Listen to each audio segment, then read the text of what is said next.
د مثال په توګه باندې تاسو سره اوس خړېرې پیسې دي او تاسو ګاډي اغوستل غواړئ، نو تاسو راته ووایئ چې تاسو کله د ګاډو شورومونو ته لاړ شئ نو تاسو به جاپاني ګاډي اخلئ که چینا ګاډي به اخلئ.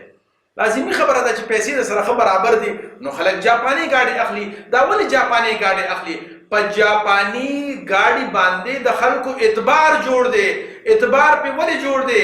د هغې باندې چې څه لیکلي شوي دي او څنګه هغه جوړ شوي دی، د خلکو استعمال شوي دي، نو خلکو پې دا یقین جوړ شوی دی چې دا د کمپنۍ چې دې سره کوم د کتابچه راغلی ده او دې کې څه لیکلي ده سل په سله ټیک دي او دې چې کوم دی د تجربې نه هم معلوم شوی دی، نو ځکه پې د خلکو اعتبار جوړ شوی دی.